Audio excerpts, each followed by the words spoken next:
Happy Friday to all of you. Happy bye week to all of you as Tennessee football is on a bye. Wondering what you guys are all doing on your week off.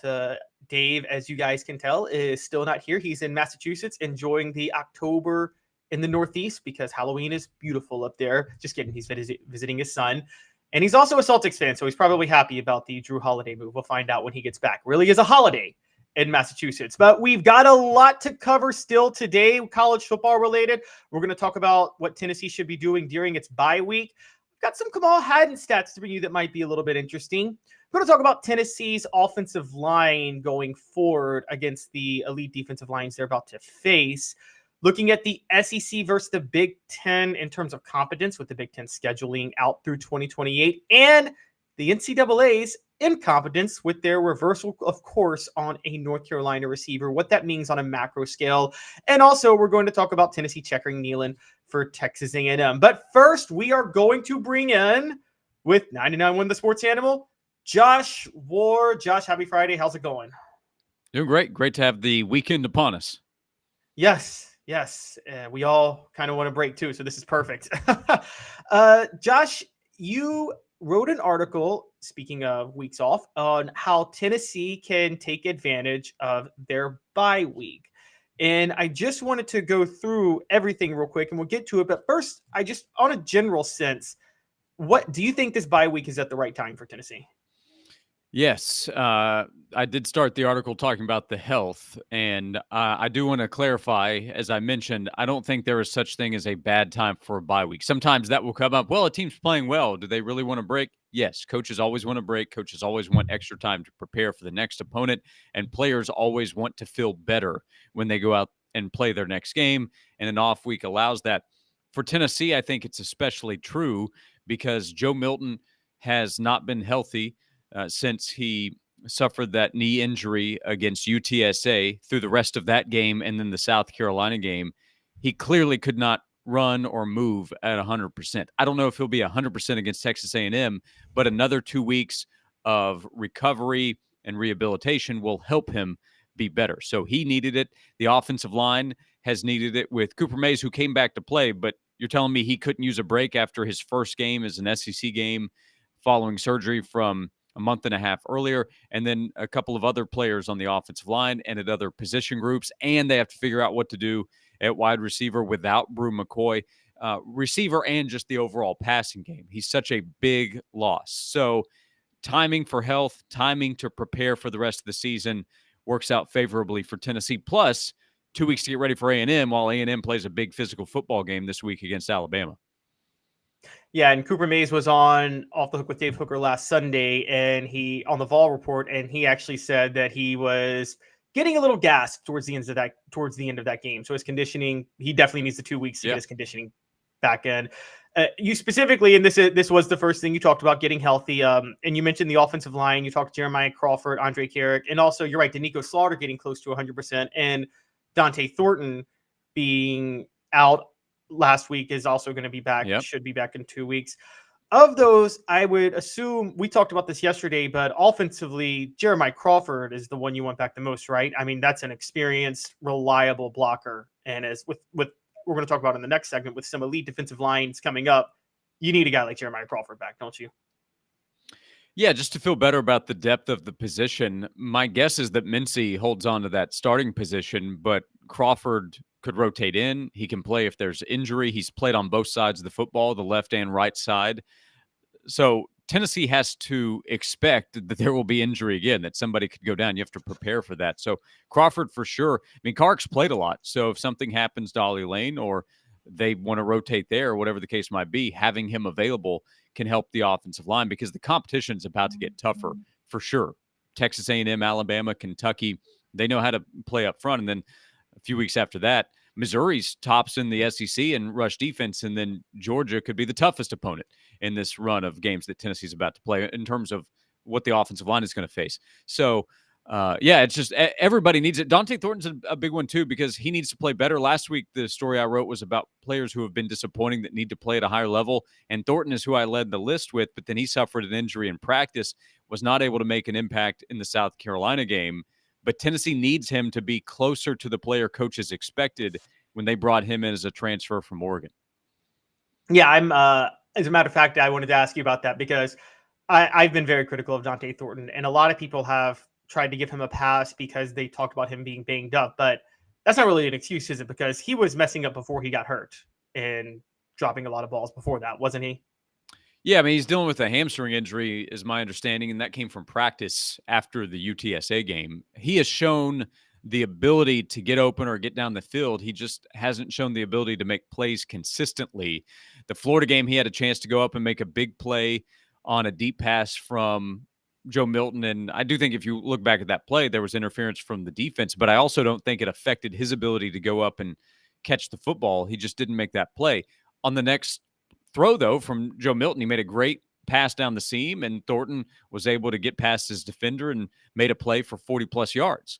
So, again, he's shown that ability, but he hasn't done it consistently. He has not come anywhere close to replacing Jalen Hyatt the way that fans hope. Squirrel White's getting closer to that, right? 9 catches on 9 targets this past week. But we've also heard about Thornton's ability to play on the outside, not just in the slot. And with Brew McCoy out, there is more of that opportunity. So Caleb Webb and Chaz Nimrod are 2 young players, second-year players that will have a chance to help.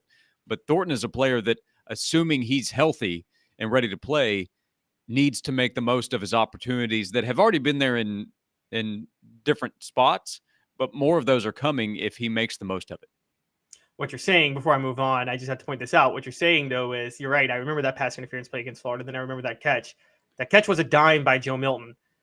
Sounds like what you're saying is if there's a 50-50 ball, Dante Thornton is not showing the willingness to go fight for the 50-50 ball, as far as we see at this point. Yeah, I mean, he didn't on that play. So I'm not saying he can't or won't do it with another shot, but that was something that we've seen the last couple of years players go up and make, or even go back to prior regime and plays that Marquez Callaway was making and Josh Palmer. Those guys made it to the NFL because of what they were able to do going up and getting contested footballs. So Dante Thornton, with his size and athleticism, needs to show that he can make that play as well. It's not always going to be running wide open 5 to 10 yards away from your defender. Sometimes, I mean, 1 or 2 of those plays might be coming his way soon, but you have to go make tough catches too. Yep, totally agree.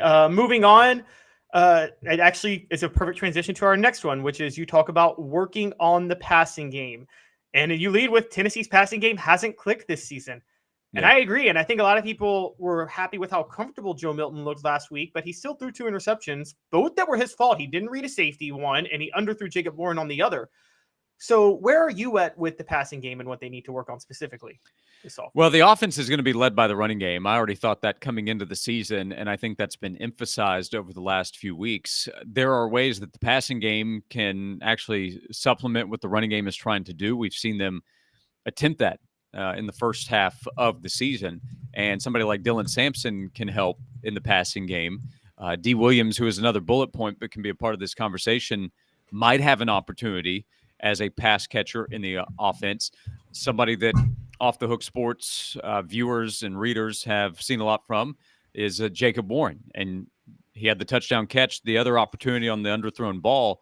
That to me says look for Jacob Warren to have more opportunities. Both Warren and McAllen Castles are going to have an opportunity here. And Castles, I think, has shown the athleticism that excited Tennessee's staff, and he has the ability. He's another one that needs to be more consistent, can't drop the football, needs to make plays because the ball is going to come his way. And then let's see if Webb and or Nimrod. I like Caleb Webb a lot in terms of his ability, of what he can do. And those guys have worked with Joe Milton in practice a lot because if you remember in the spring, Tennessee's top players, including Brew McCoy, were either limited or out during the spring, and none of those guys played in the spring game. So we saw Caleb Webb make a big catch down the field and then score a touchdown. We saw him score a touchdown a few weeks ago.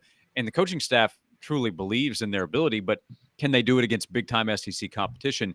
It comes back to that question. I've also thrown out a lot of names here before I've even gotten back to Squirrel White or mentioned Ramel Keaton. Those are still 2 of the first guys I look to. Squirrel's probably going to lead the team in targets the rest of the way. I think that's a pretty safe bet. And then Keaton has played a lot. He had to step up last year when Tillman went down. Keaton's been in the starting role this season, but my guess is that Joe will look to him a little bit more often. So Keaton needs to step up as a senior and make some plays for Tennessee too, which I believe he knows.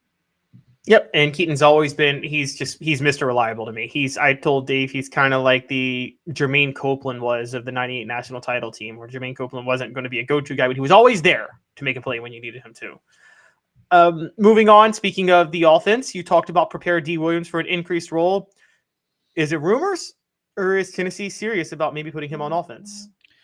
I think it's serious. Austin Price was on our radio show this week and said he thinks D's days on defense, that's really difficult to say, are probably over at Tennessee, and he'll get a look on offense. Now, there's a lot that goes into trying to play in this offense. I know it's player friendly in terms of creating opportunities, but the offense itself is not all that easy to get used to if you're a newcomer to it. So getting used to the tempo, being able to run multiple plays, because you look at their rotation doesn't often exist within a series unless they run several plays, and you'll see a player tap his helmet, needs to get out of there to get somebody fresh in. But Tennessee wants to go quickly without subbing, so that means that D needs to be ready to run a few plays. Catching the football is not the same as a receiver versus as a return man.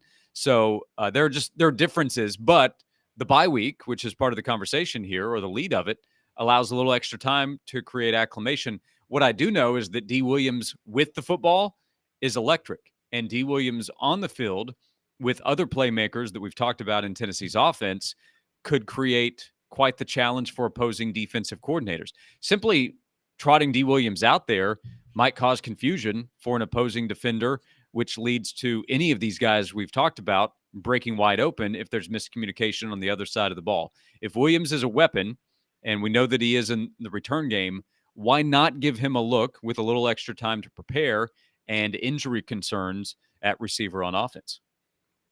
Yep, I agree. And if you just use him one time, even on a jet sweep, all of a sudden you totally change how the defense is going to operate against him. Yeah.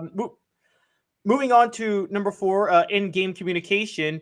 You brought up a little bit of the offensive coordinator situation. Are you questioning Joey Halzle at this point in term compared to Alex Golesh? I just know that we've watched at different times, especially at Florida, and that's a road game. But guess what? They go to Alabama. They go to Kentucky here in the month of October. And Missouri, again, that can't be just checked off as an automatic win. Tennessee can look back at the start of the season and say, okay, what's working? Where do we need to improve? Where do we maybe run into issues in the middle of the game? And how can we get better at those issues? And the offense is where I start that conversation, because there was obvious change from Alex Golesh to Joey Halzle, and that changes the line of communication a little bit. So they can figure out where they need to get better moving forward through the rest of the season. I mentioned special teams as well, because there have been some mistakes on special teams, and several times that's included freshmen. So they're learning, and you hope that they learn from those mistakes, like against UTSA, where Selden and T-Lander had some either penalties or a mistake by Selden going after the football. Learn from that so you're better prepared for the rest of the season. But part of this, I don't even know what they would uncover. I don't know exactly what the line of communication is, but I know that they do, and they can figure out what's working and where they can get better. So it would be, the self-scouting category. That's what I'm talking about here. What's working, what isn't, and how can we get better? 3 simple questions to ask after the first 5 games so that you can improve over the next 7. Yep. The one thing I might push back a little bit on is Florida. It was a road game, but they also, again, Ollie Lane at center. The communication was just not the same without Cooper Mays in there. Cooper being back definitely helps with that for sure. Right. And even last year, I think just with the way this tempo and this offense is run, they're on the road. There are going to be communication issues sometimes, particularly at night games on the road in the SEC. I mean, how many penalties did they have at Georgia? And I don't care what Georgia fans say, Sanford Stadium is not loud. But if they don't clean that up, then they're going to lose again. That's the point. I mean, at Georgia, tough because of the place and the talent, but they were affected by the environment. South Carolina, when things didn't go well, it got worse as the game went along. And I know about the Hendon injury, but then with Florida, I mean, it was just even coming out of the half, like when they had to call a timeout because Joe was trying to audible or change something at the line as the play clock was running out. I mean, that's on the opening drive of the third quarter. So that wasn't a first series issue. That was 2 quarters in that they were trying to figure that out. So if those problems continue, the losses will add up as well. Yep, good point. Last one you brought up is this kind of ties into it also is reps for young players. And we've talked about Chaz Nimrod, Caleb Webb. You mentioned Arian Carter and Jeremiah Tellander. Want to dive in on who you think which young player you want to see get the most increase in reps? Yeah, well, it's all of them, and I could have listed a bunch of names in the column. Carter and Telander, I think, are obvious because they are already playing. They were on the field together against South Carolina when the game was still on the line, not fourth quarter. Hey, we're up by 21. Let's let those guys run out there together.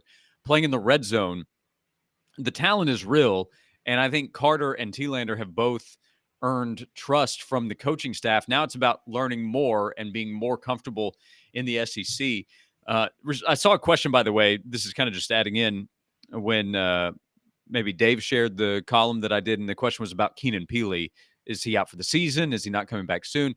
I think it's still a few weeks away. So Tennessee's preparing to have Aaron Beasley as a starter. Elijah Herring will continue to play. Caleb Perry factors in. He's another young player. Just because he's a sophomore doesn't mean he's played a ton yet. But then Carter and Telander are guys that they are preparing to play more this season and play a lot next year. But I think it's every position group. You know, David Hobbs on the defensive line is a guy that they really believe in with what he can become in the future.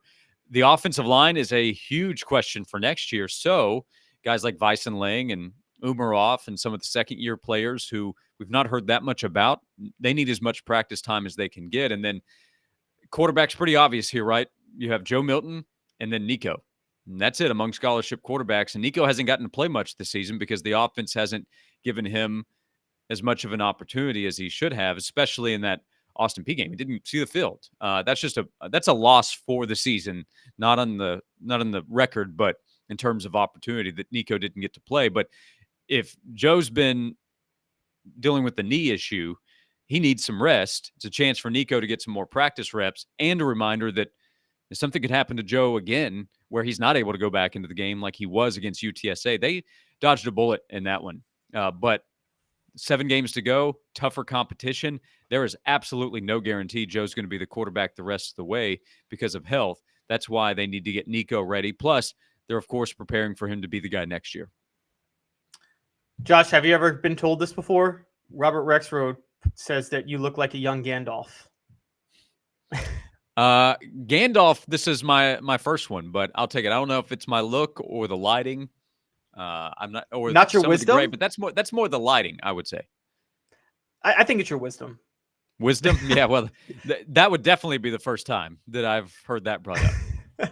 If there was a one ring that was tempting in the Tennessee football program, what would that one ring be? What's the analogy to the one ring?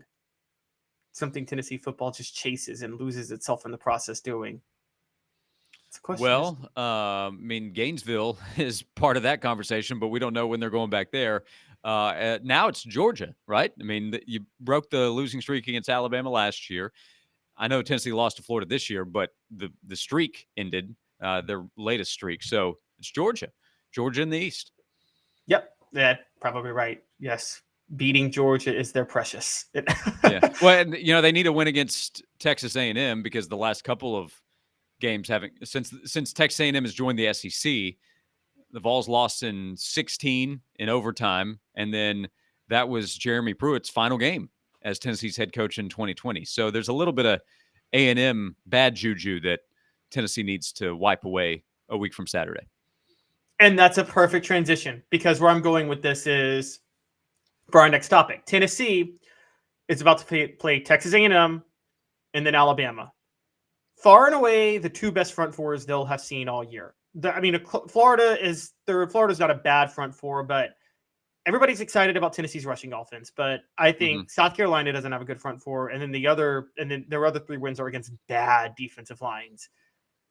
Is this offensive line, have they shown enough to you, Josh, that they're equipped to handle a defensive line like Texas A&M, or do we know yet? We don't know yet.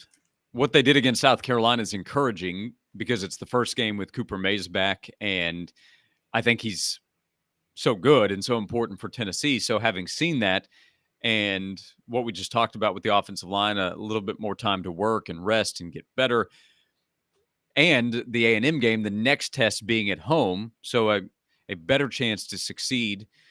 That makes me feel pretty good about Tennessee's chances. But to run like they did against South Carolina, no, because I also saw the Florida game where they had a tough time, and I don't think Cooper would have fixed everything there. So it's the biggest question.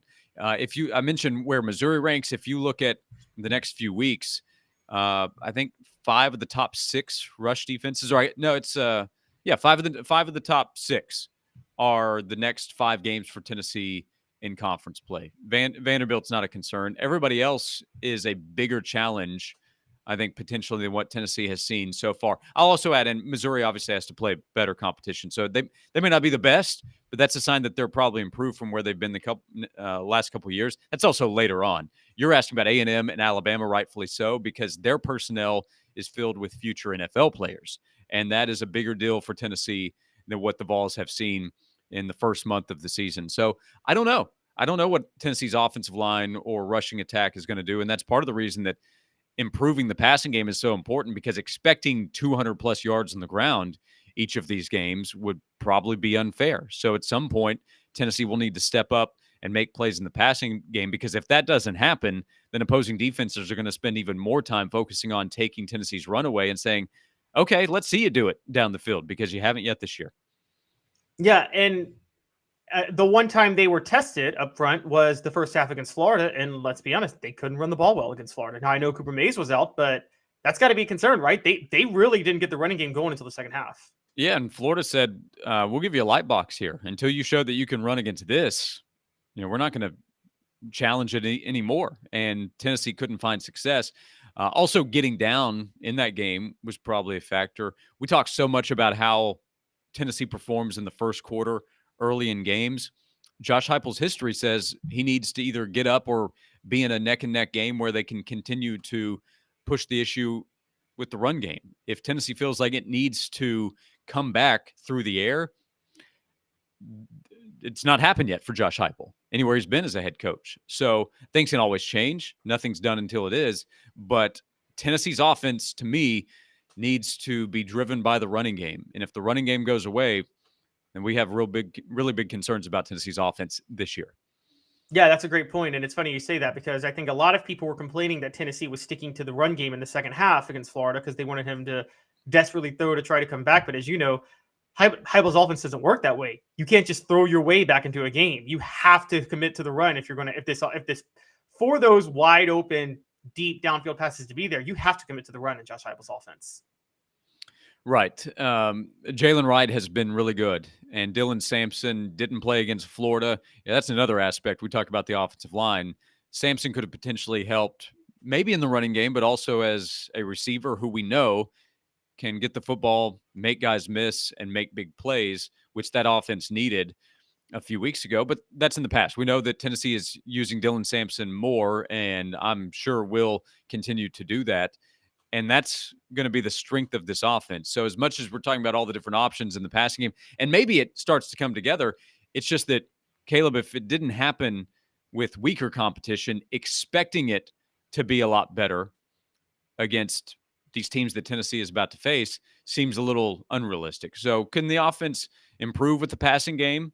I'm sure it can improve, but at this point, I have no reason to believe that Tennessee will be what it was last year, where Hendon Hooker was leading the SEC in yards per attempt and making big-time plays consistently, where they were just destroying teams, even though they had an idea what was coming with Jalen Hyatt.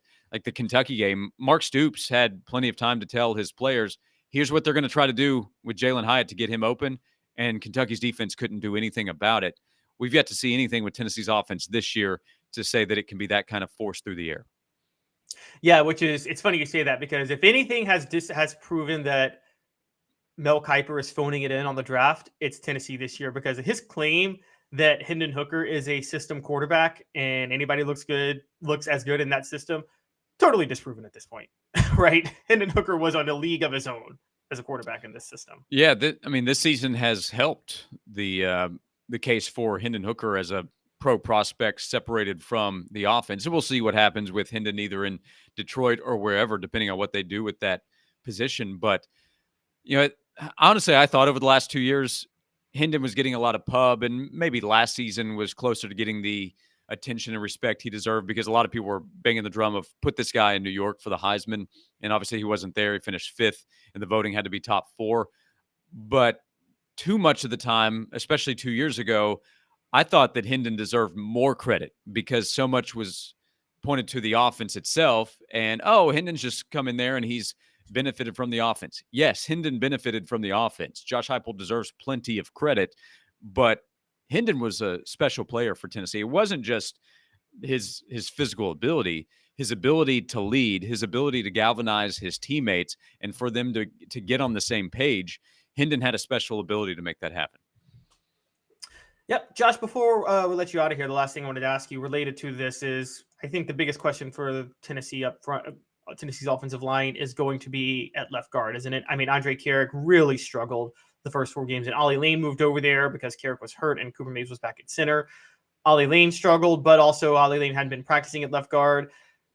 If they're going to run the ball, they got to fix that one position, right? And they're really missing Jerome Carvin right now.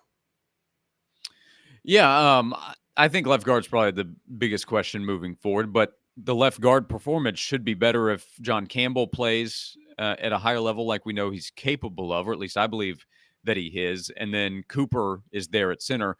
If Ollie Lane is the left guard moving forward, that's his more natural position as opposed to playing center, and he's going to be better with Cooper there in the middle. I think Mincy's the right tackle moving forward, and that gets us closer to the conversation we had in June and July leading up to the start of the season when we were talking about having to replace Darnell Wright, who was so spectacular for Tennessee last year, and then also Jerome Carvin. But Mincy at right tackle and John Campbell Jr. at left tackle keeps the floor at a pretty high level, I think, for Tennessee. And then Cooper and Spraggins are 2 guys that will give what Tennessee's coaches expect. So I think that can make the overall offensive line performance a lot better. Jacob Warren in the run game can help a lot. And then McAllen Castles has to be important there too. So it's not just the offensive line when we talk about what needs to happen for Tennessee to run with success. It obviously starts there. And having Cooper Mays back to starts a whole new conversation for what this offensive line can be. Yeah, it's crazy to point out that the 2020 Tennessee football team went 3-7 and had Darnell Wright, Trey Smith, and Cade Mays up front. I mean, that's just insane to think about. Yeah, Wanya Morris. I mean, they had that offense itself had NFL players all over the place. Ty Chandler and Eric Gray are both active NFL players right now. The receiving core was complete with NFL players, and I know what fans' opinions are of Jarrett Garantano. He has NFL money in his bank account. So that entire offense was filled with NFL players, and it was a disaster. And that was not all the players' fault, I can promise you. Yeah, I totally agree with you on that. Josh, thanks so much for doing this with me today. I know it was a little bit tricky with Dave out, and thanks for moving your schedule around. You doing anything fun this weekend without having to cover a game? Still watching football for sure. The season rolls on. Can scout some, right? Tennessee's next 2 opponents play each other, so we'll get a better idea of them, and huge narrative game for where things move on with the SEC West, and a little bit of family time this weekend too. So yeah, hope everybody enjoys the off week and gets ready for a big 7-week run after this weekend. Yep, sounds good. Thanks a lot, Josh. You have a great weekend. Thanks, Caleb. That was Josh Ward of 99.1 The Sports Animal. Portions of the program brought to you by Andy Mason Real Estate. For the best prices and service in real estate in Knoxville, there's just one place to go, andymasonrealestate.com. Andy and his partners have been in the real estate business for a combined 40 years. They know how the market works and how to save you tens of thousands of dollars. Andy Mason at andymasonrealestate.com. When we come back, Tennessee is checkering Neyland for Texas A&M. And Kamal Hadden, I told you guys to give him more respect. And I got some data to back it up now. I'm going to talk about both of those things. Stick with us. We will be back in 2 minutes. Got cataracts? We can fix that. Never miss another moment. With a little help from Doctors Campbell, Cunningham, Taylor, and Hahn at cctis.com.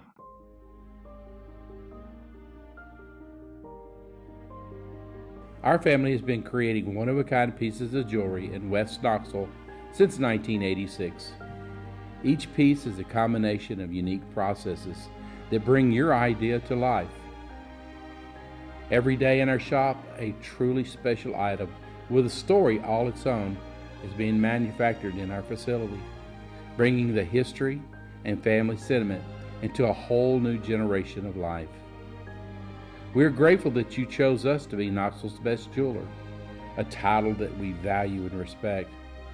Because to me, being a jeweler and owning a jewelry store are not the same thing. I'm Rick Terry. I'm a jeweler, and we want to be your jeweler. Kingston Pike and Campbell Station Road in the heart of Farragut, and downtown on Gay Street right next to the Tennessee Theater. Hi, Mike Davis here with City Heating and Air, reminding you to always dare to compare. Our team provides quality local heating and air service, installation, and maintenance across East Tennessee. We use only the best equipment like American Standard heating and air conditioning for your residential, new construction, or commercial needs. Honesty, dependability, and customer satisfaction have been the cornerstones of our business since 1961. City Heat and Air. Dare to compare. These mountains hold and defend a spirit far better than moonshine. A drink that holds flavor, that becomes necessity. A hard cider made and relished by folk who are as hearty as they are legend. A refreshment that can only be found in one place. With a taste that makes you say, give me 3 bottles of the good stuff. Tennessee Cider Company, where necessity can be found. Welcome back, everybody. Before we get moving on, I want to get to a few things said on the message board. Have a little fun here. Smoky Mountain Red says, morning, everyone. Sorry, Smoky Mountain Red. That was not the post I was trying to pull up of you. It was actually this one. Coop would have been the difference maker in the Florida game. Totally agree. I told Dave that Monday after the Florida game, I said, if Tennessee has Cooper Mays or Hendon Hooker or is playing that game at home, if one of those 3 things was true, Tennessee's winning that game, despite how bad the game started. I do think Tennessee's winning that game if one of those things is true. Playing the game on the road messed up their communication, which is why they couldn't run the ball, which messed up their whole offense. Cooper Mays being out, also why they couldn't run the ball, messed up their whole offense. One of those 2 things is fixed. They're running the ball well. They control the clock in the first half. And if Hendon Hooker's there, he's able to convert on some throws, even with the running game taken away. The running game opens up a lot more. So totally agree with you guys. Cooper Mays being in there would have been the difference maker. Travis is suggesting that A&M is going to get beat up on Biden, I think is what you meant, Travis. And then you said just right for UT. That's probably what UT's hoping for. This is going to be a physical game. And the question becomes, can Texas A&M's front 4 withstand playing Tennessee's offensive line a week later when Tennessee's offensive line has had a week off, and it's going to be in Knoxville? Perhaps that's why the line is Tennessee by, I believe, 7 as of right now. Obviously, that line is going to change probably depending on what happens in the Alabama game. But as I've told you guys before, Vegas does not get fooled, or Vegas does not overreact to 1 week's worth of games. They still know how to analyze and break down teams. My guy Josh Pate over at Late Kick Josh, affiliated with 247 Sports and CBS, has actually suggested that Vegas lines be used for strength of schedule. And so that's kind of intriguing. Another post here. I assume you refer to Tennessee. Actually won 3/4 of the game. Just got thumped in the second quarter. Yeah, it was towards the end of the first quarter. It was right after that touchdown run that was given up for Florida to not really tie the game because they missed the extra point, but effectively tie the game. I just think there was a total wilting by Tennessee at that point. And look, the Florida game, guys, there's a psychological factor. People ask if a lot of times a program is cursed against another program. Kentucky, are they cursed against Tennessee? Tennessee, are they cursed against Florida? I don't think it's a curse. I think at some point it just starts to, the campus culture and the way the campus feels about the game seeps into the mindset of the players. So they tighten up. They wilt a little more if something goes just slightly wrong. I think that's how the Florida game consistently works for Tennessee. Okay, so moving on. Some news came out, speaking of Texas A&M, that Tennessee is going to checker Neyland for Texas A&M. For those who don't know, checker Neyland is where the stadium looks like a giant checkerboard. One section is orange, one section is white, one section is orange, one section is white. Looks like a checkerboard. Tennessee, every home game at Neyland Stadium this year will have done something different to this point. Against Austin Peay, they wore the Condrich Holloway retro jerseys, but in smoky gray format. So they were smoky grays, but in Condrich Holloway retro format, I guess is what you would say. And UTEP, they wore the all orange. So they didn't wear their traditional orange jersey, white pants. They wore all orange. Last Saturday against South Carolina, they wore their dark mode jerseys for a night game. And then against Texas A&M, I'm assuming they're going to wear their orange with white pants, but they're checkering Neyland. So every single week, they've done something a little bit different. The question becomes, does Tennessee need to go above and beyond to be trendy with things like this and even more, given what's happening across the college football landscape? Now, let me break this down a little bit more. Blue Bloods, in the age of NIL, don't have the inherent advantage that they used to. There's still the locational advantage, but Tennessee never really had that to begin with. Flash is going to sell a little bit. I've been telling people, keep an eye on the Big 12. What's happening in the Big 12 right now? They hired the former Rock Nation executive as their commissioner. They're looking at playing a game in Mexico. They've added Arizona, Arizona State, and Utah for next year, and Colorado, who has Deion Sanders, who is the ultimate Flash. The Big 12 has figured out exactly how to stay competitive with the Big 10 and the SEC in the changing landscape in college football. And when when the conferences inevitably break off and form their own league, the Big 12 teams will be there. Book it, because of how creative and ahead of the curve they've been.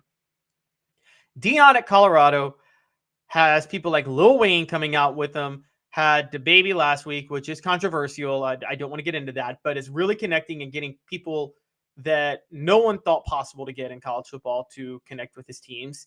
That's the culture, despite the 2 losses, is having an impact in recruiting. Is Tennessee doing enough from their end to recruit? I'm actually going to say yes.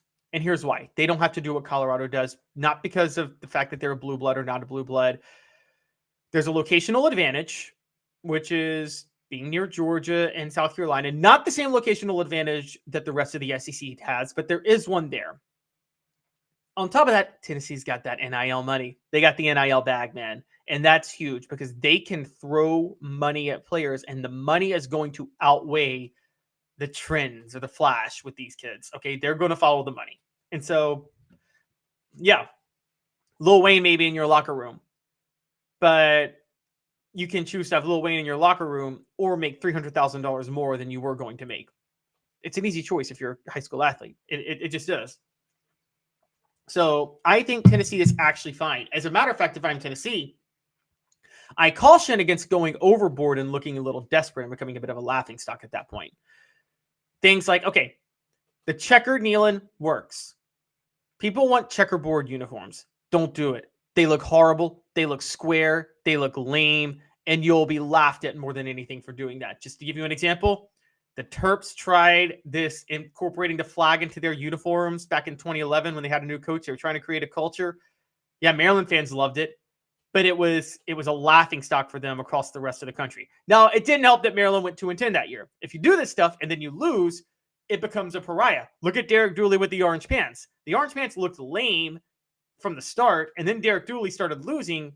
And so now no one ever wants to see anybody ever wearing orange pants again because of the Derek Dooley situation. The Smoky Grays looked epic. That was one thing where it looked epic. So because they looked epic, they could survive the fact that they were created during the Butch Jones years, because the Smoky Grays fit very well with the backdrop of Neyland Stadium, Knoxville, Tennessee in the fall, the Smoky Mountains. It's beautiful. The dark mode was also, Lane Kiffin started with the dark mode with those jerseys, and those look cool, particularly around Halloween, so it makes sense to bring those back. So overall, I think Tennessee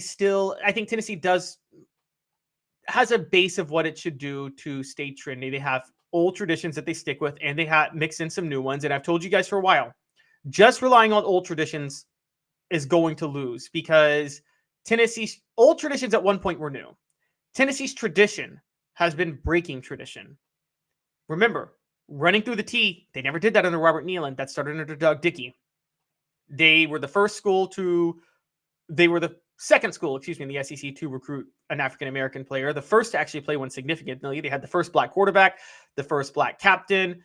They were very, very forward-thinking and embracing Title IX, which is why they became the mecca for women's basketball in the 1970s. Those were all big deals for them breaking tradition, and they had already established tradition before that. So tradition is, and Smokey came in 1953, so Neyland was never around for Smokey. So again, the tradition was at some point old tradition. And also Tennessee embracing Rocky Top as a fight song. Guys, Rocky Top is a country song. It's an old outlaw folk song about killing police. Just listen to the lyrics on Rocky Top. Once two strangers climbed old Rocky Top looking for a moonshine still. Strangers ain't come down from Rocky Top, reckon they never will. That's literally about murdering federal officials. That's what that song's about. It was rap before rap. So I think Tennessee is very, very trendy in a lot of ways. I don't think they have to go extra with it. They don't have to do what Colorado does. And the Big 12 is going to have to go a little bit extra because it doesn't have the same level of blue bloods that the Big 10 or the SEC is going to have, nor the NIL money, which is what matters. So that's a big deal. I want to address a question. Charles McFall, does the Haslam family still contribute a ton of money? So yes, I believe they do. As a matter of fact, I think Bill Haslam is now on some board, the former governor. But Jimmy Haslam, the business school is named after him.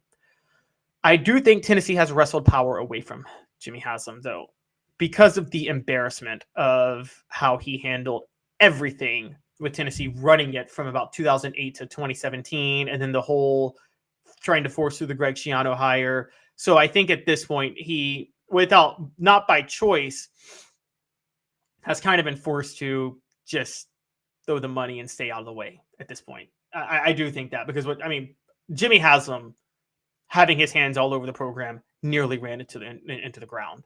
The same way he ran the business that his daddy gave him into the ground, quite honestly. And so I think that was a huge problem for Tennessee. And if you question that, look at the Cleveland Browns right now.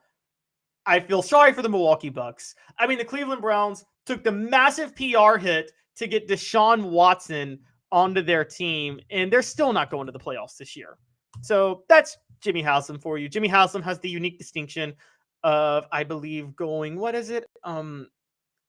He did go 0-6. He did have an 0-16 team. And I think he went 1-31 over 2 years owning the Browns.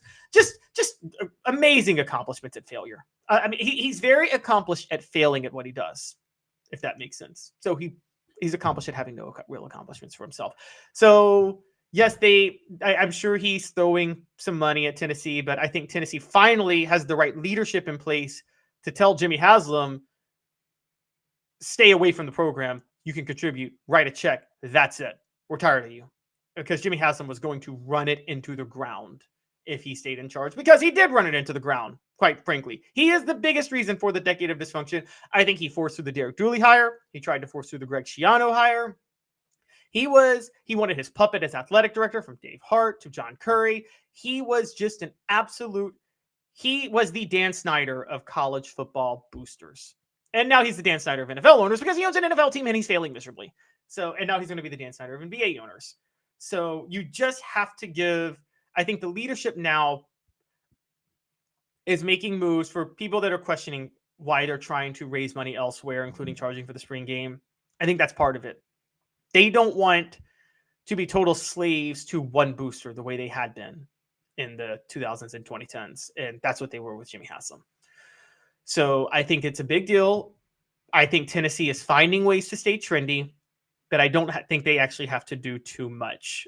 Someone brought up a little while ago, G. Smith, you say, we are the real checkerboard team. I hated when Kentucky wore them.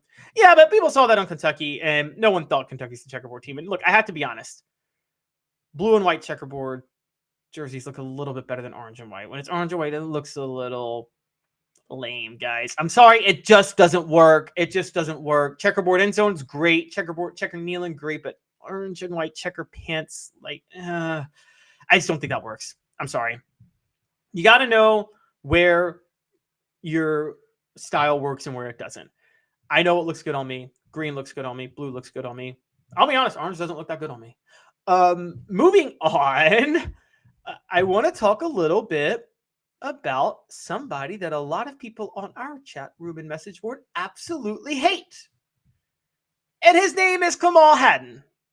So, if you're new to the message board, Kamal Hadden has been trashed by Tennessee fans after the way he played against South Carolina last year when he got wrecked by, I think it was Juice Wells, and cost Tennessee a shot at the college football playoff. And he deserved it because he was talking trash and then got destroyed. What a lot of Tennessee fans don't realize is that Kamal Hadden has dramatically improved this year. Now, again, on the highlight reel, you see some bad plays because you see that missed tackle against Florida, and a lot of people can't get over that. However, there is some information out there about Kamal Hadden that I think you guys should know about, because I think it's actually shocking how good he is, and I didn't see this coming. Kamal Hadden is 6th in the SEC in pass breakups this year with 6. He's 5th in the SEC with interceptions with 2. One of those was a pick 6 that put Tennessee in control against South Carolina. On the year, he's allowed just 10 catches for 64 yards. His overall PFF grade so far is 80.2, 4th best on the team. And most notably, Kamal Hadden is 9th nationally in his coverage grade by PFF at 86. Yes, Kamal Hadden is a top 10 cornerback in college football right now. You guys can hate on him all you want, but the numbers are clear. Kamal Hadden is balling out this year. So he is, I'm seeing the message board already come at me on this, but I'm sorry. Kamal Hadden is playing very, very well. He is far and away 100,000% the most improved player on this team right now. There's not a close second. Now, some people would bring up Wesley Walker as a reliable free safety. Wesley Walker wasn't much of an improvement, though, because Wesley Walker was very, very good towards the end of last year. Kamal Hadden was not, and now he is. I'm sorry, guys. Kamal Hadden's a good player. And I think this is one of the big reasons Tennessee's defense has taken a major step forward this year. Their secondary has actually been a lot better. We haven't noticed it as much, but their defensive backs have played very, very well. And honestly, I think Kamal Hadden is a big reason for that. Wesley Walker starting at safety is another one. No disrespect to Trey Flowers. I love Trey Flowers. He made a lot of sacrifices. He's a great player. He is somebody who is worth being commended. But Trey Flowers was playing with an injury or an illness at the end of last year, as we found out. So that really kind of messed him up. It's a Football Friday with Fred. I wanted to bring on Fred White to talk a little bit about this too. Fred, how are you doing? I'm doing good, man. How about yourself? Pretty good. Thanks for doing this with me today. Dave is flying to Massachusetts to see his son and enjoy October in the Northeast. And by the way, he's a Celtics fan, and I made the joke that I guess it's a holiday for them in Boston since they got Drew Holiday now. Fred, I wanted you to chime in on this because you were a defensive back. I want to get right to business. The message board's going at me because I am saying that the numbers have been out there and they show that Kamal Hadden is one of the best defensive backs in college football right now and a top 10 player in his PFF grade for coverage. What have you seen from Kamal Hadden this year? I think he's a good football player. A few years ago, we looked at a guy by the name of Justin Coleman, and everybody thought, man, this kid, he gets beat all the time. Well, he's playing in the NFL right now. I think what the NFL scouts and what they're looking at are different things than what we see.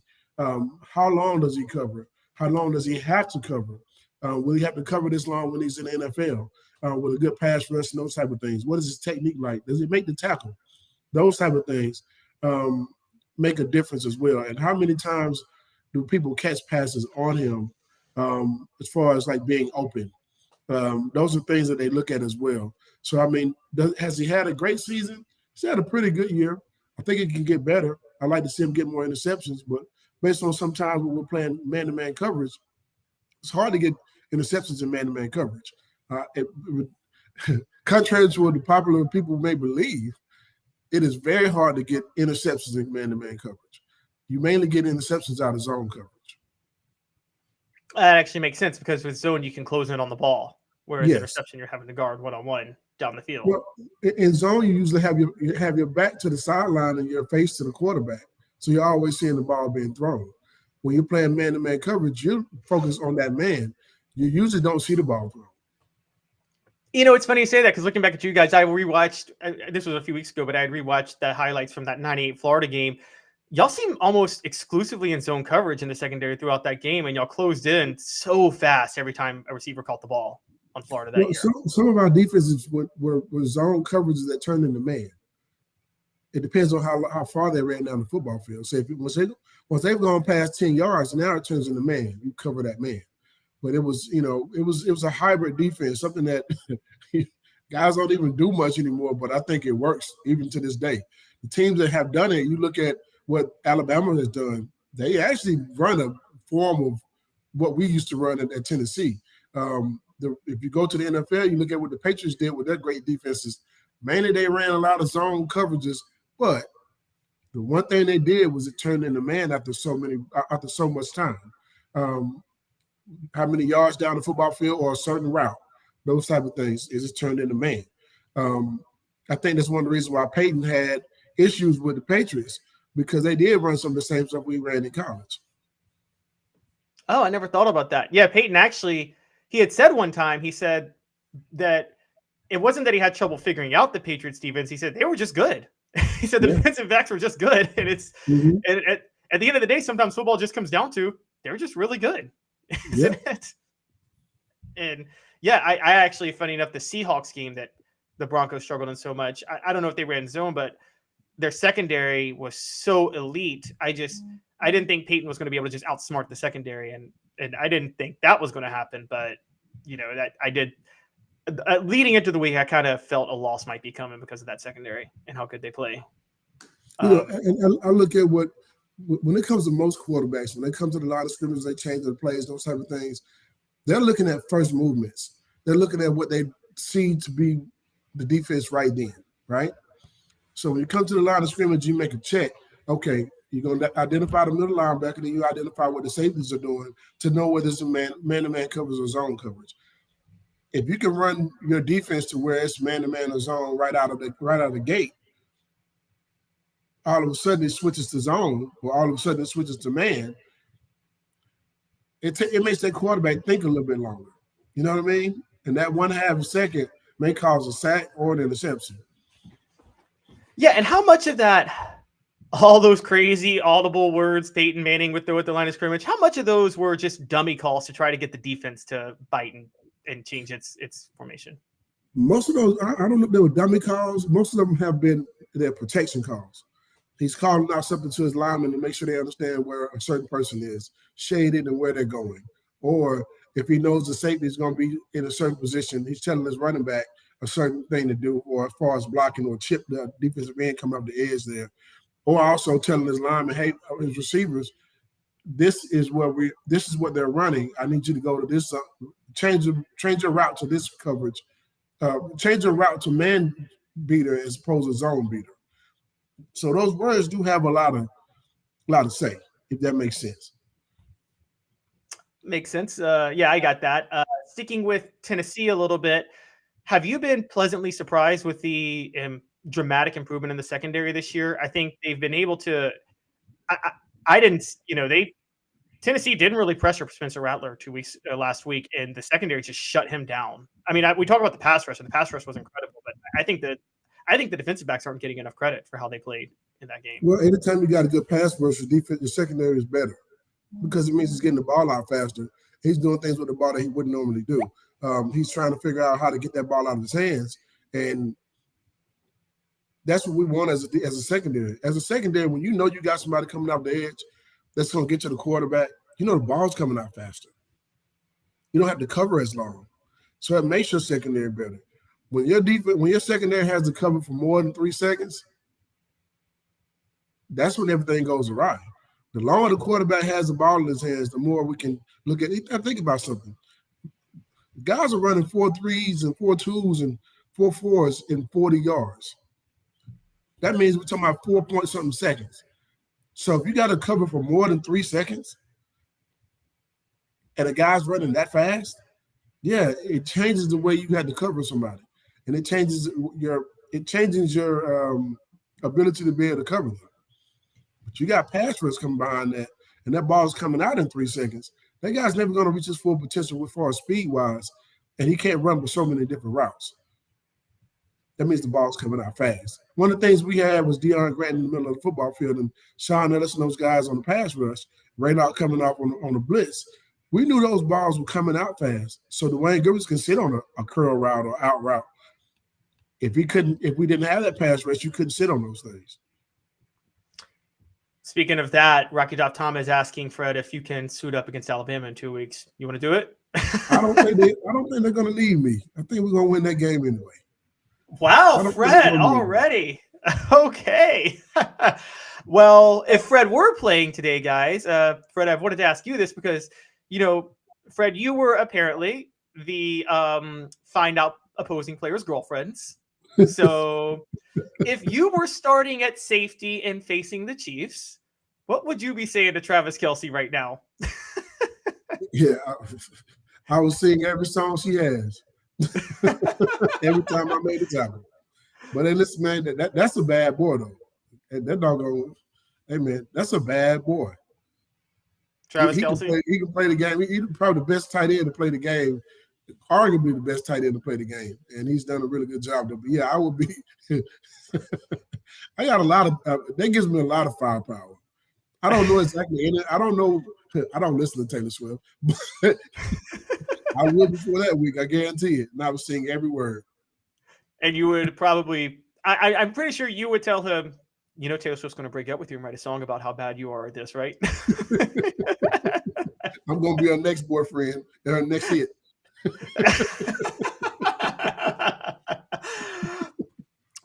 Fred, I was talking a little bit about something before you came on, and I think you could give a lot of insight into this. Tennessee is going to bring back checker Neyland for Texas A&M. They did the dark mode uniforms last week, smoky grays earlier, all orange against UTSA.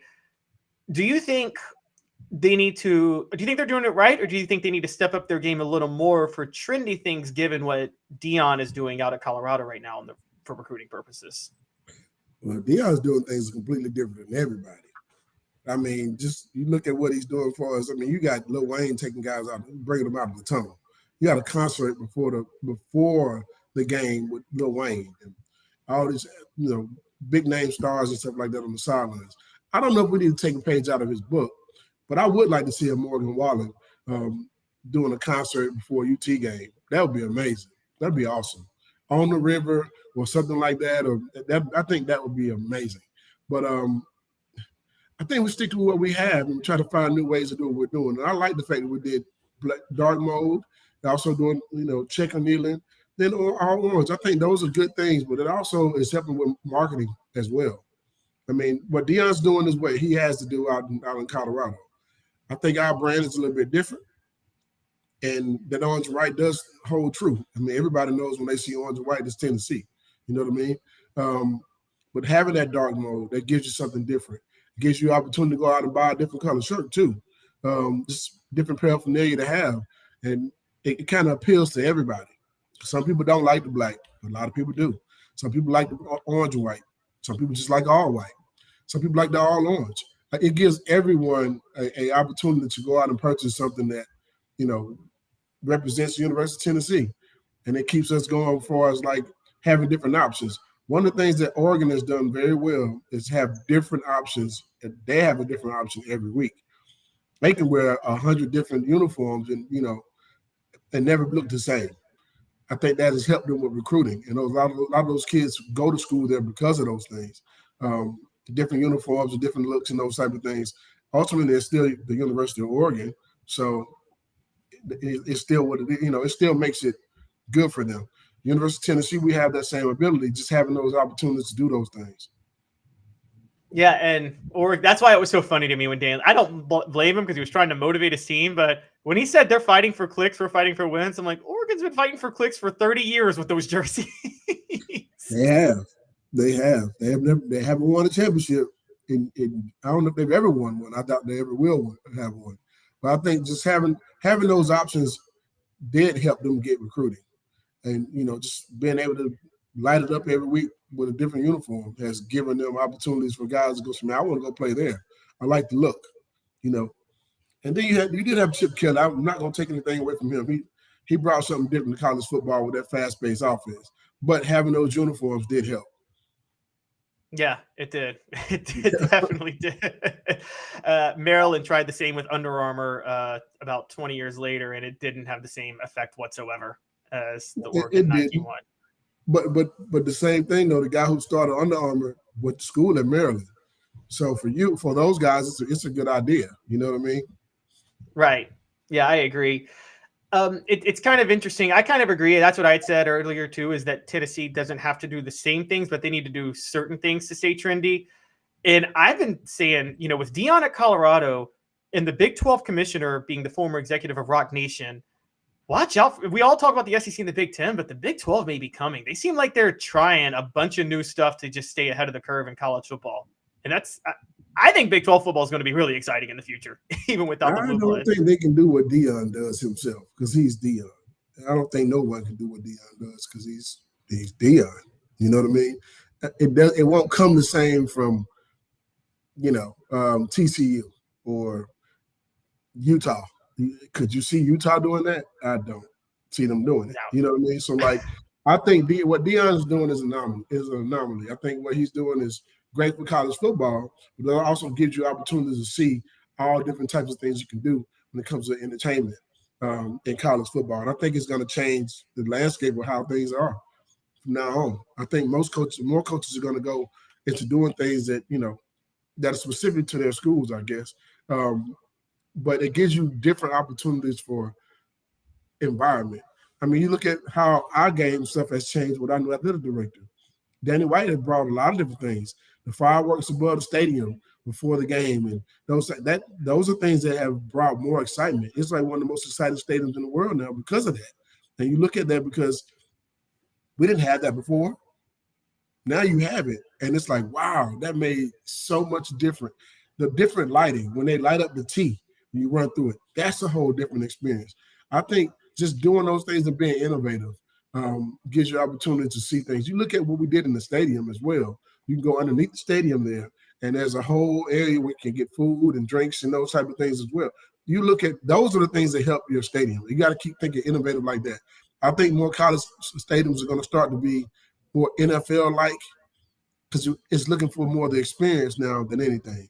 And, back in the day, everybody didn't care about sitting on an aluminum stadium seats. Now, I'd much rather have a chair back. Very true. I think Notre Dame still sticks with that because, Notre Dame, and this is probably why they haven't won a championship since '89. They're like, oh, my God, we're Notre Dame, and we can do everything traditionally. And they think that, holds up. And as you know, that's not the nature of college football anymore. You got to stay ahead of the curve. You got to stay ahead of the curve. And that's the one thing. There's a lot of things coming down the pipe in the next few years here that I think we need to figure out a way to stay in front of. One of those things is you can pay players now. Any situation that you get to pay someone, whether it be in a job situation or whatever it is, what comes next? Just any idea what comes next? Oh, you want to know how much you're going to get paid, right? You want to know how much you're going to get paid. There's going to be a pay and scale, and also there's going to be a union at some point.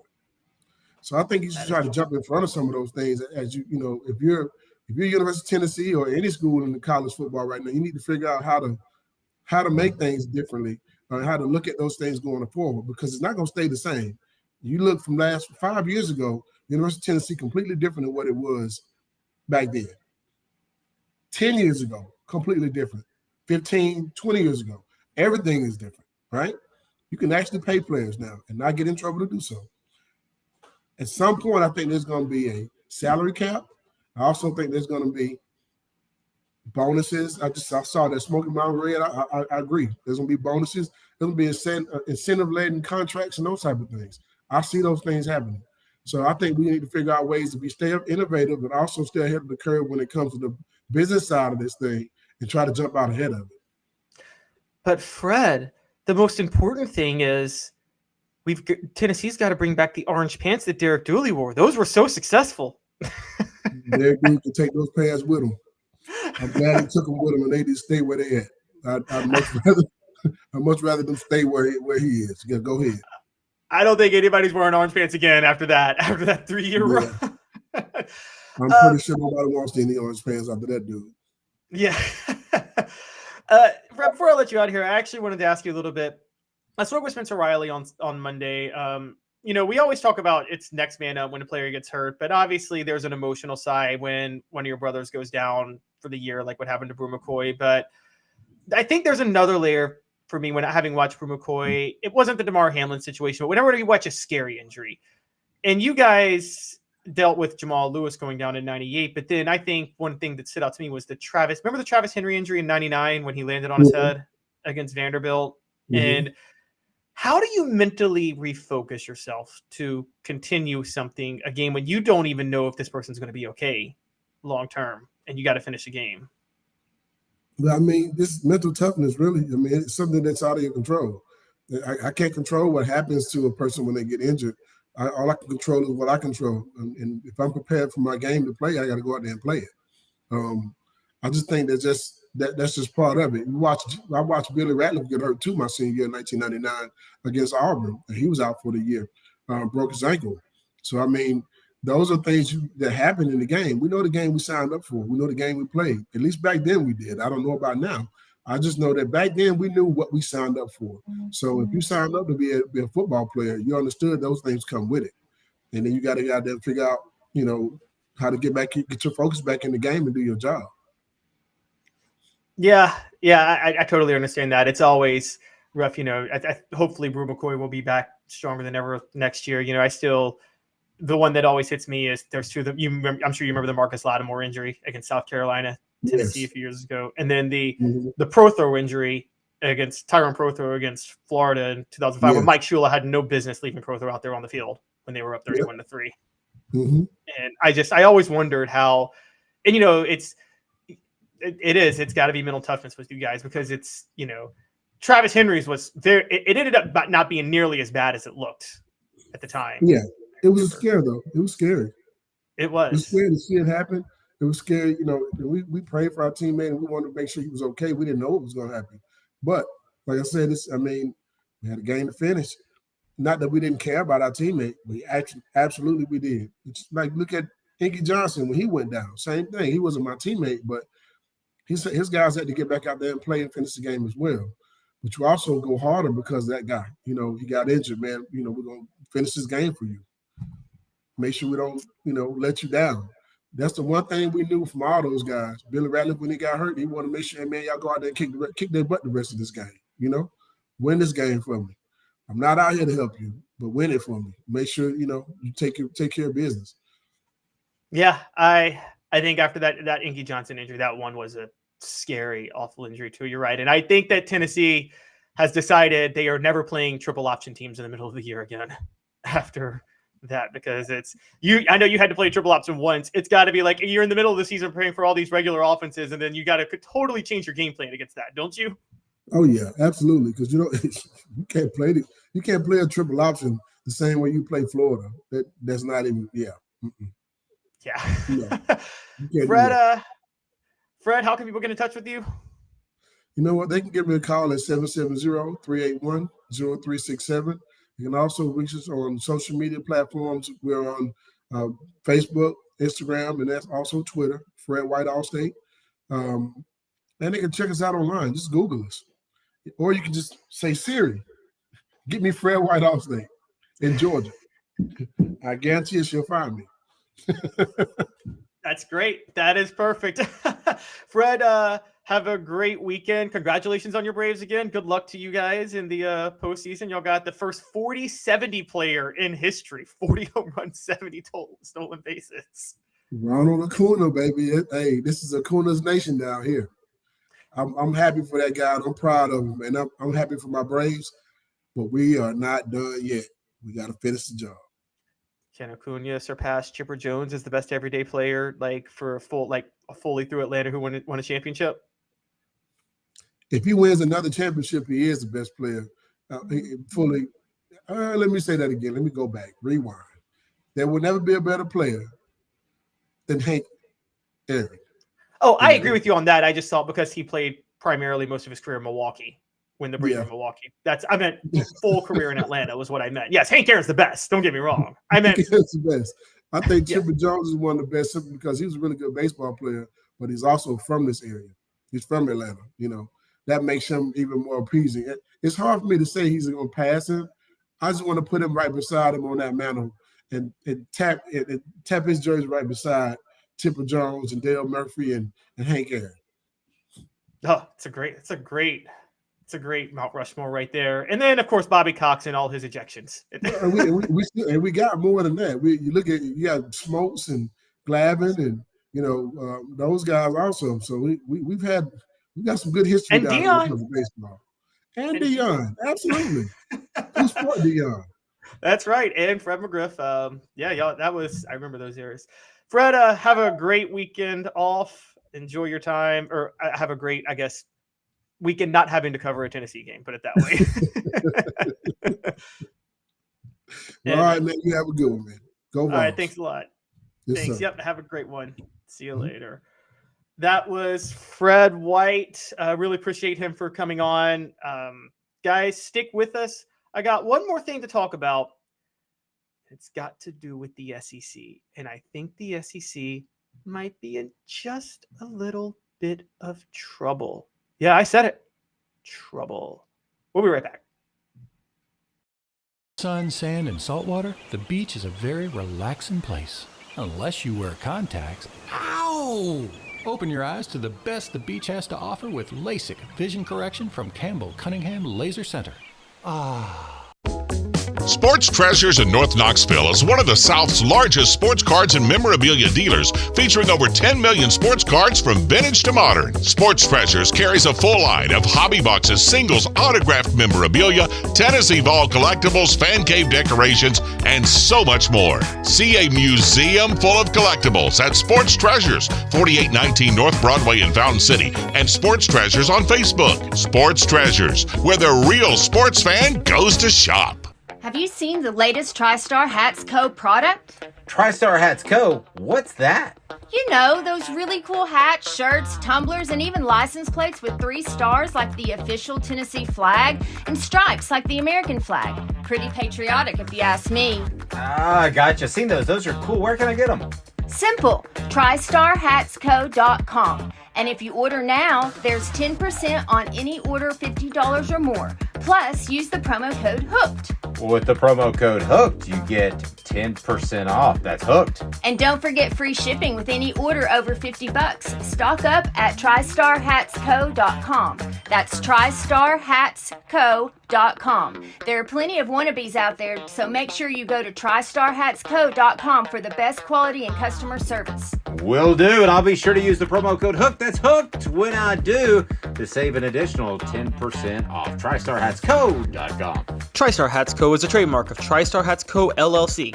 Any use without express written consent is prohibited.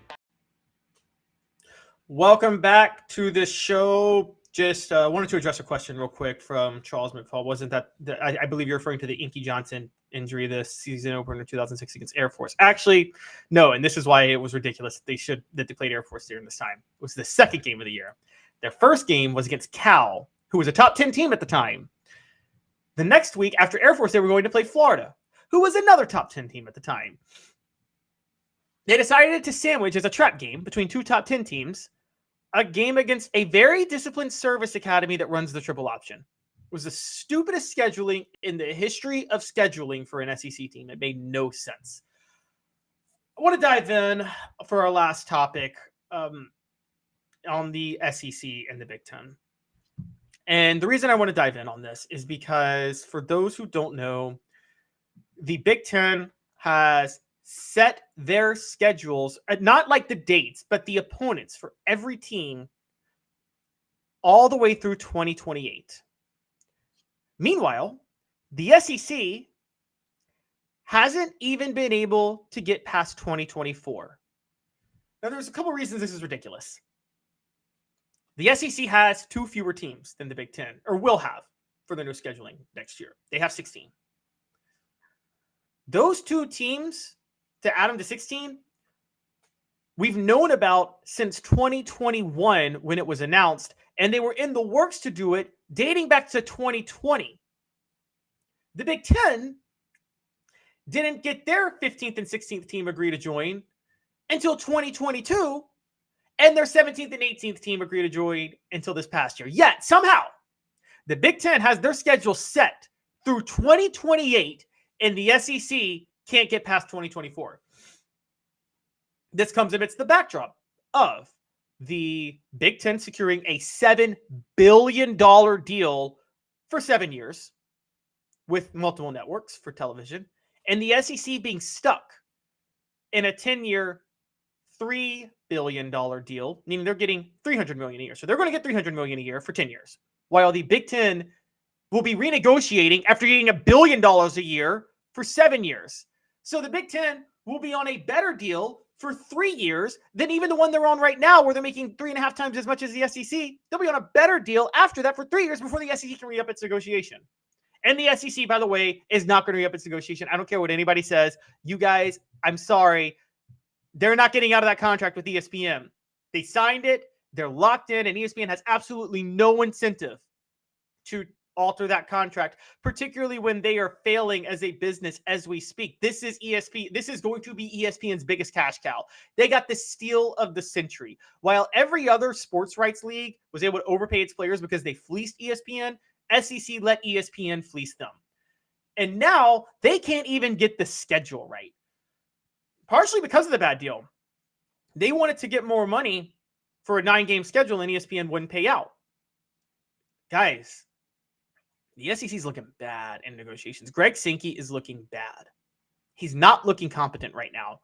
And the Big Ten getting their schedule through 2028 only makes them look better. And here's why this matters even more. I don't care what anybody says. The grant of rights agreement with the ACC teams is not ironclad. It held together by a thread this year. Adding Stanford and Cal and SMU isn't going to change anything. Yes, we're in the San Francisco and Dallas markets, but Stanford and Cal have very apathetic fans. They've been getting caught with apathy. It's worse now because Stanford's bad, so they're going to have more apathy. SMU, I'm not sure what that... I know it's the Dallas market. I can't speak to how loyal SMU fans are going to be. All you did was increase your travel expenses more than anything else. Let's just put that out there. The ACC is going to fold. North Carolina, Virginia, Florida State, and Clemson. Those 4 schools, well, let me scratch. North Carolina and Virginia, those 2 schools will have their pick of the litter of where they want to go. SEC, Big 10, or Big 12. You guys may think that's crazy. North Carolina is a very, very, very valuable market. They bring a lot of academics in, and their potential is through the roof if they're in a bigger conference. Virginia is the highest revenue-producing program not in an SEC or Big 10 conference right now. Yeah, that's right. They beat Florida State. They beat Clemson. And so for the SEC, and they beat North Carolina. So for the SEC or the Big 10, whatever you value, Virginia's an AAU school, which is Big 10 value. So they bring academics, they bring a new market, and they would up the overall payout of your conference. It's the most, so everybody's going to be lining up to get Virginia. And I do believe everybody's going to be lining up to get North Carolina.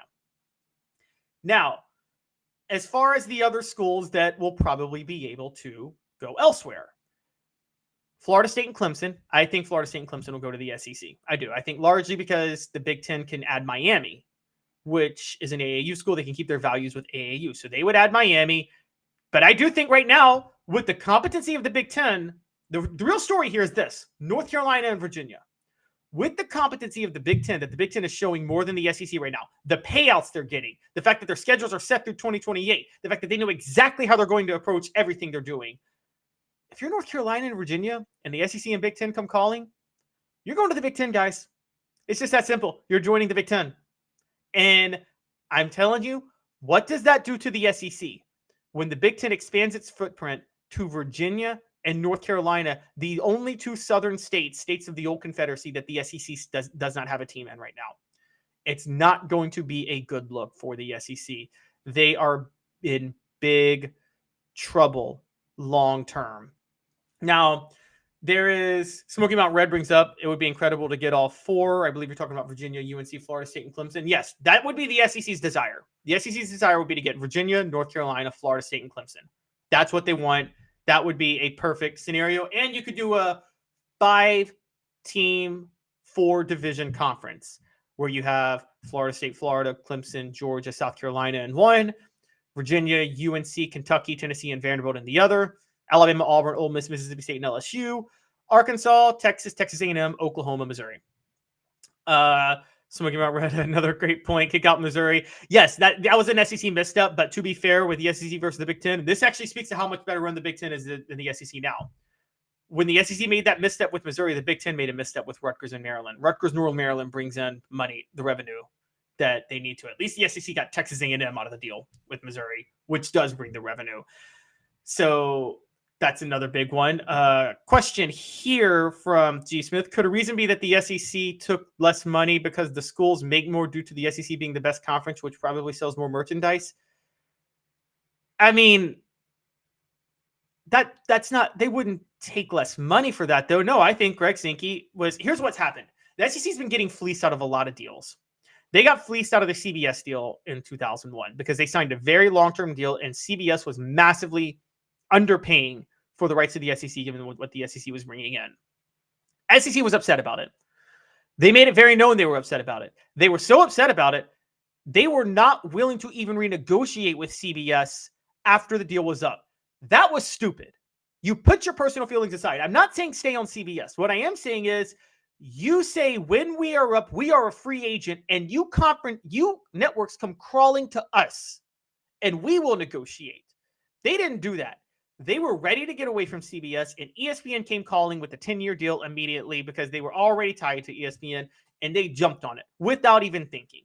I do think that. And they did it with 14 teams, and then Greg Sankey was caught flat-footed because right after that, Texas and Oklahoma reached out to join the SEC, and he wasn't prepared. He put no stipulations in the contract of if the SEC would add more teams, if they were to go to more games, nothing. So they're stuck in a contract that's based on them not having Texas and Oklahoma, meaning they're actually, if you think about it, losing money by adding Texas and Oklahoma at this point, or they will be for the next 10 years, because it's 16 teams splitting $300 million per year versus 14 teams splitting $300 million per year. So they're technically not bringing any value. It's only going to help in the next round of negotiations. But by the next round of negotiations, the Big Ten will already be 3 years into their new round of negotiations, and they might have North Carolina and Florida and a few other schools, so they will be able to all ask for way more. What I'm saying is the SEC is in trouble of falling behind the Big Ten if they don't act fast. And the Big Ten getting its schedule set through 2028 only makes them look better.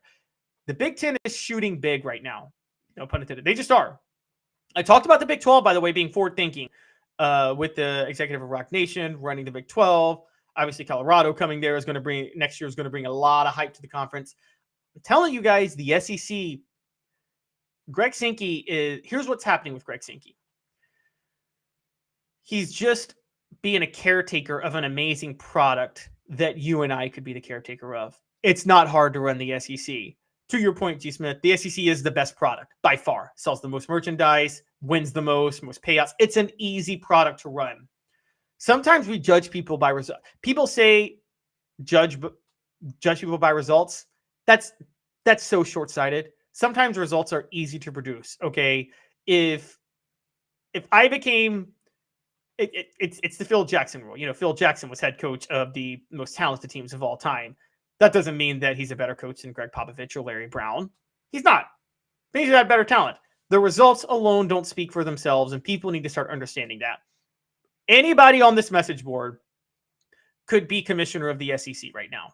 Anybody. It ain't a hard product to sell. The same way anybody could be commissioner of the NFL when people brag about the money Roger Goodell has brought in because he has exponentially increased its value. No, the NFL increased its own value, and Roger Goodell just oversaw it. Okay, that's all that happened. Anybody could be commissioner of the NFL. Anybody could be commissioner of the SEC. These are very easy products to sell. It took effort, and it took creativity, and it took intelligence for the Big Ten to do what they did. And I'm telling you guys, the SEC is slowly falling behind. Speaking of North Carolina, too, and also falling behind, the NCAA has become, the reason this matters is the NCAA is becoming more irrelevant. For those who don't know, the other day, the NCAA yesterday, they reversed course on UNC receiver Tez. My mind just lapsed on his last name. Tez Walker, excuse me.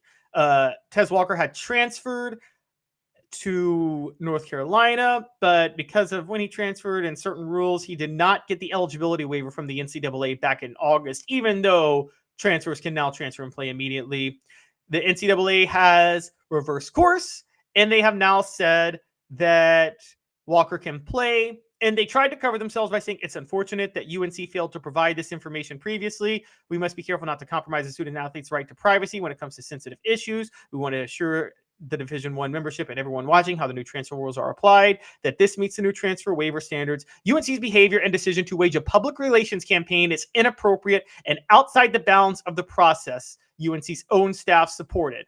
Had they not behaved in this fashion and submitted this information weeks ago, this entire unfortunate episode could have been avoided. I call BS. The NCAA released that statement. They're claiming that North Carolina, by waging a PR campaign, forced them to rule against Tez Walker at the beginning of the year. Now they've reversed course. That's a lie. The NCAA is trying to flex its muscles to desperately figure out a way to stay relevant because they're slowly becoming more irrelevant, and eventually the schools in the SEC, Big 10, and Big 12 will break off and form their own league. However, when that happens, the SEC has to find a way to stay competitive with the Big 10 because, guys, they're falling behind. The SEC is falling behind. The greatest product in college athletics is falling behind in terms of creativity. And if you don't think this matters, let's talk recruiting for a minute, guys. The Big 10, with all this extra money coming in from TV, they can afford their boosters can afford to spend more money on NIL because they don't have to spend money on things that the programs need. Meaning the Big 10 schools might have a lot more NIL revenue to spend in NIL initiatives than the SEC. On top of that, they might have more money to throw at coaches and pay some buyouts. These expensive buyouts are about to be a thing of the past because of NIL, but it may not be a thing of the past in the Big 10, giving them leverage to hire who they want. So portions of the program are brought to you by Zen Sports. Zen Sports is a new sportsbook in Tennessee, revolutionizing the way you earn sports betting rewards. That means no more deposit bonuses that turn into deposit nightmares. On Zen Sports, what you see is what you get. And with their cash rewards program, you get a lot of cash. For a welcome bonus, earn an unlimited 5% cash back on your betting volume for your first 15 days when you sign up with the code HOOKED. HOOKED. That's right. Unlimited 5% cash back. Keep betting and keep earning with up to 3% cash back on your betting volume every month after that.